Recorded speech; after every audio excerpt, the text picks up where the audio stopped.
I still have like a small concern in like the back of my head that's just be cautious. A week after a threat forced classes to be canceled, EKU students are back on campus tonight. What they're saying on the night before classes resume. Tonight, police in Pulaski County announced they have made an arrest for the murder of a man inside a rental cabin.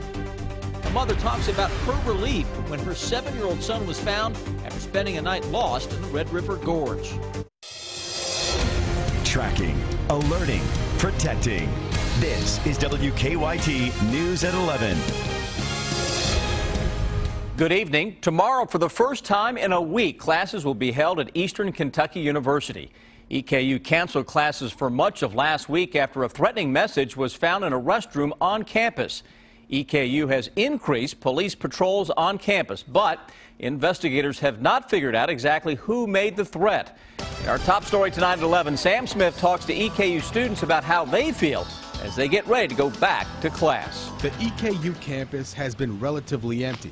Classes were canceled for most of last week while the threat was investigated, and fall break was Monday and Tuesday.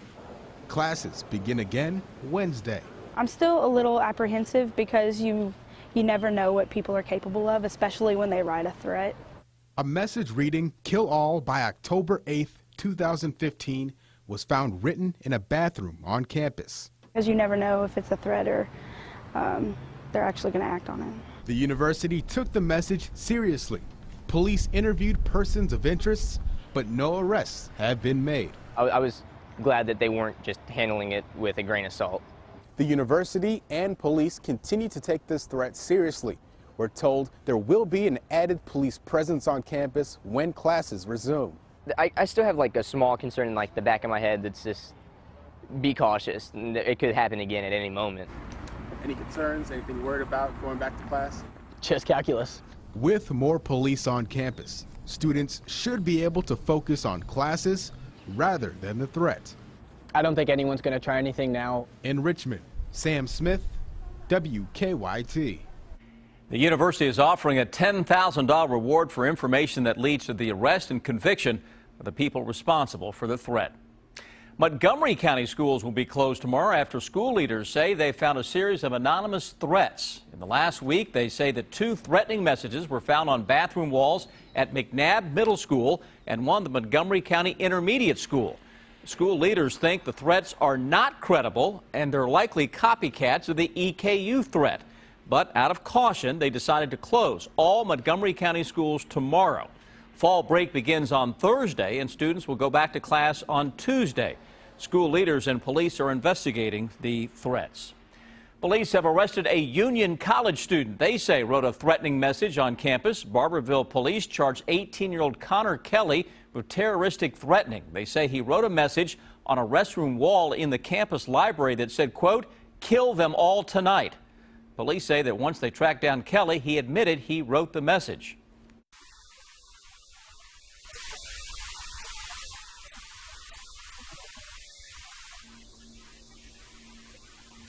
The officer says that indicated that his knowledge had followed the Eastern Kentucky incident may have played a role in the fact that he was doing this. According to that police officer, Kelly also plays baseball for Union College.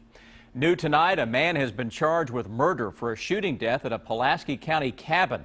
The Pulaski County Sheriff's Office arrested 25-year-old Jesse Brown after they say he met with investigators this afternoon. Brown had been named a person of interest in the case. Police say the victim, Danny Poor, was found dead in a rental cabin at the Pulaski County Park Sunday afternoon. They're still looking for 2 other persons of interest in this case. Also new tonight, a man is recovering after being shot outside a Lexington home. It happened just before 8 o'clock tonight on Dartmouth Drive near Wilson Downing. Police say a 67-year-old man was shot in the wrist and buttocks. He was taken to UK hospital with non-life-threatening injuries. So far, police say they do not have any suspects or any witnesses. They also say the victim is not cooperating with them.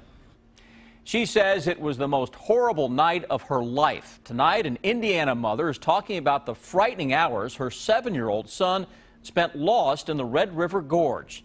Search crews found the boy and his 5-year-old cousin on Friday, nearly a day after they wandered off from the family's campsite. Monique Blair is at the live desk tonight with a story that's new at 11. Monique? Well, Sam, 5-year-old Michael Esposito and 7-year-old Adrian Ross only had the clothes on their back when they went missing. And although this story does have a happy ending, Adrian's mother, Lisa, says it was an experience she never wants to go through again. It was the most horrible, those were the most horrible hours of my life when the boys were gone. Around 6 o'clock last Thursday night, 5-year-old Michael Esposito and 7-year-old Adrian Ross walked away from their campsite to find a hideout at the gorge while their parents were setting up, but they couldn't find their way back to the campsite. I slept on leaves, Michael slept in the dirt, and we both slept by a big pine tree that was hollow. More than 100 people searched for the boys for almost 20 hours using dogs and a helicopter with an infrared camera. Someone not related to the search team speculated that that the heat signal that the helicopter had seen was a coyote, and then, you know, your heart stops. By sunrise Friday morning, the boys were still nowhere to be found. I was a little worried, a little sad that I wasn't at the campsite. Adrian and his cousin Michael were found a little after 1 o'clock Friday afternoon with just a few cuts and bruises. And although they call the experience an adventure, Adrian's mom, Lisa, says she is glad it is all over. I can't express how blessed we are. Now, we also spoke with Michael Esposito and his mother last week. Shortly after the boys were found, Michael told us he was not scared during what he also called an adventure, and he told us he ate sticks throughout the night. At the live desk, Monique Blair, WKYT. Now, what an adventure. Adrian's mom tells us this was a special trip for the family because it was possibly the last time the boys would go camping with their grandfather. He has terminal cancer. Some cooler air has moved into our bluegrass, but the sunshine made it feel like a pretty nice fall day out there.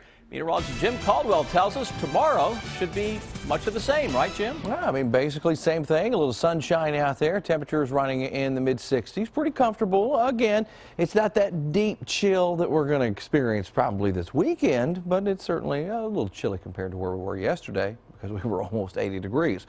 With the true focus of the forecast, it's all about the first frost possibility coming up for the weekend. Maybe a few of us have a small chance of it happening before then, early on Thursday morning, as temperatures will get very close to that threshold to get in on at least some patchy frost. So it could happen at that point as well. But the weekend, it's more of a widespread thing. We look at our current temperature situations out there now. We are running in the low and mid 50s throughout most of the area. So already kind of chilly out there tonight. It'll continue to get worse. I think we end up in the 40s before it's all said and done. Defender is pretty quiet tonight. Let's plan your Wednesday out the door. Some morning clouds, a bit of a chilly start around 43 or so, 62 degrees by noontime. Now notice between noontime or lunchtime here and by the time you get to the heading home forecast part of the day during that 4 to 5 o'clock hour, we're not talking about temperatures jumping a whole lot, 65. So not a big jump in temperatures there, just not enough warm air out there for you. We'll track all of the frost potential coming up a little bit. Jim, thank you. Tonight, the 5 Democrats hoping to succeed President Obama in the White House met for their first debate. 4 of them hoped it would help them gain some ground on frontrunner Hillary Clinton. Danielle Nottingham has the latest now from Las Vegas. Secretary Clinton. Front-runner Hillary Clinton couldn't escape the email scandal dogging her campaign. She apologized again, but then turned to the issues. But tonight, I want to talk not about my emails, but about what the American people want from the next president of the United States. Let me say this. And her closest challenger, Senator Bernie Sanders, agreed. Enough of the emails. Let's talk about the real issues facing America. But Clinton separated herself from Sanders, first on his self-labeled democratic socialism. We would be making a grave mistake to turn our backs on what built the greatest middle class in the history of the world. You can have all of the growth that you want, and it doesn't mean anything if all of the new income and wealth is going to the top 1%. Clinton and former Maryland Governor Martin O'Malley both challenged Sanders on gun safety legislation. It's time to stand up and pass comprehensive gun safety legislation. And the views on gun control in rural states are different than in urban states, whether we like it or not. This first debate was a chance for the lower polling candidates to introduce themselves to voters. I am very clear about my principles. I have had no scandals. I've also spent more than half of my professional life away from politics. 4 of the 5 candidates, all but Jim Webb, specifically mentioned climate change in their opening remarks. Danielle Nottingham, CBS News, Las Vegas. CNN had a 6th podium ready to go tonight just in case Vice President Joe Biden announced his candidacy before the debate began. And now to a developing national story we are tracking tonight. Investigators say that former NBA star Lamar Odom has been rushed to the hospital after being found unconscious at a Nevada brothel. Right now, there is no word on the 35-year-old's condition. Odom retired from the NBA in 2013 after playing for the Clippers, the Heat, Lakers, and the Mavericks. Today, a Lexington man accused of killing his boyfriend told a Fayette County judge he did it in self-defense. Lexington police charged Matthew Donaghy with murder. In January, they say he stabbed his boyfriend Todd Schumacher dozens of times at the couple's home. During a hearing today, Donaghy tried to convince the judge to drop the murder charge. He claims Schumacher started a fight with him when he tried to end the relationship. If he would have gotten a knife out of my hand, he would have butchered me with it. He would have killed me with his knife. Donaghy also claimed he contracted HIV after Schumacher cheated on him. The judge denied a motion to dismiss the murder charge. She said a jury needs to decide if this was murder or self-defense. A trial date has not been set yet. New tonight, state police tell us they used Facebook to track down an escaped Breathitt County inmate. Police say a man they were already familiar with posted a video to Facebook last night that featured Justin Talby. So they went to the man's house in Wolfe County. And there, police say they found Talby in a bedroom and arrested him. Police say Talby escaped Friday as he and other prisoners were being unloaded at the Breathitt County Courthouse. Also new tonight, a gruesome discovery in Louisville. Police say someone found a body inside a box. They say that some ATV riders found it while on a trail near South Park Road this afternoon. Police say there's no obvious cause of death on the body, but the Louisville Police Homicide Unit is investigating. A fire shut down westbound Interstate 64 in Fayette County earlier tonight. Lexington firefighters say a tractor-trailer caught fire near the Clark County line. At one point, flames and smoke were pouring out of the truck. Firefighters are not sure what caused it. No injuries were reported, and the westbound lanes have since reopened. A Richmond gym plans to honor a fallen Kentucky State Trooper later this week. Rich City CrossFit is holding a black and blue honor workout on Friday in memory of Trooper Joseph Ponder. He was killed during a traffic stop in western Kentucky last month. CrossFit is asking people who work out there Friday to wear a black or blue T-shirt in honor of Trooper Ponder. It's just great to see the community and local business come together and show their support for first responders and the sacrifice they make on a day-to-day basis. The gym is also asking people to donate $10 to the Trooper Ponder Memorial Fund when they work out on Friday. The gym is also selling memorial T-shirts for $20.